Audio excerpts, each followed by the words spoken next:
la démocratie, l'éthique, la transparence, d'une charte et d'une méthode de travail qui permettent de traiter tous nos problèmes sociétaux et environnementaux en instaurant une forme de politique nouvelle. Pour être vraiment clair, la transparence, on n'a aucune structure juridique. Donc ça veut dire qu'il n'y a aucun parti politique, aucune association de financement. Toutes les investitures des candidats de fédération citoyenne se font au niveau local, par les candidats entre eux. Donc c'est pas comme un parti politique qui pose des copains. Toutes les listes citoyennes, qu'elles soient cantonales ou régionales, quand on va faire appel à ça, elles sont complètement autonomes. Et le financement est participatif.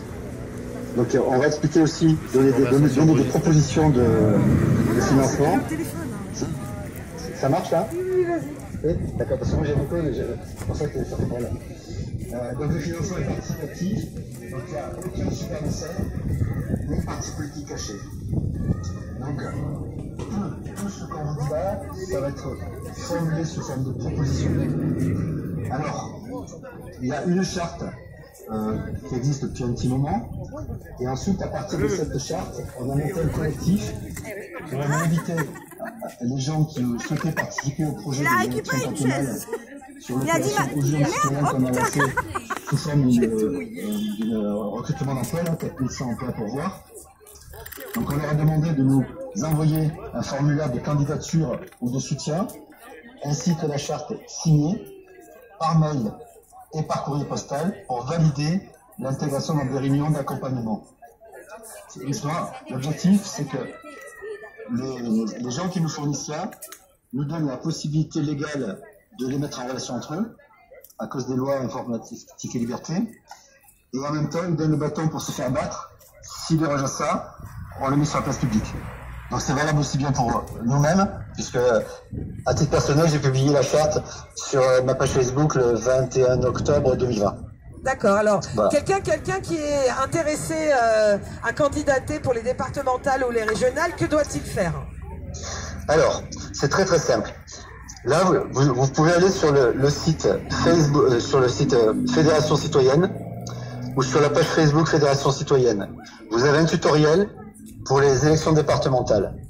Et pour être très pragmatique, d'ici ce soir 18h, vous pouvez regarder la foire aux questions sur le site.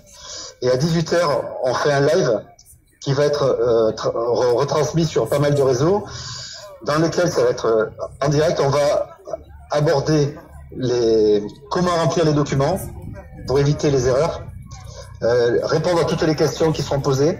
Donc c'est pour ça que c'est un chat en live, donc les personnes c'est Aïssa Mobala, on va faire ça avec Aïssa Mobala. Donc comme les lives qui ont été faits la semaine dernière. Et donc ça va être du direct et on va aborder vraiment tout dans le détail, puisqu'en fait notre objectif c'est que ce soir ceux qui veulent s'inscrire aillent sur la plateforme Et Mon Droit, qui est partenaire de SM, qui ont mis en place par canton pour que les gens puissent prendre compte ça par canton et par département, se mettre en relation et faire leur liste entre eux. Voilà. avec alors, je vais résumer un petit peu. La Fédération Citoyenne, vous sur Google, vous allez avoir Fédération Citoyenne, vous allez être .org, vous allez avoir en fait la feuille de route du candidat et de l'inscription pour pouvoir fédérer avec cette fédération citoyenne. Vous avez aussi la page Facebook, et ce soir vous avez un live à 18h. Donc si vous venez sur la page Facebook de Fédération Citoyenne, à 18h il y a un live qui répondra à toutes vos questions. Comment candidater? C'est pas très compliqué, mais il faut quand même... si vous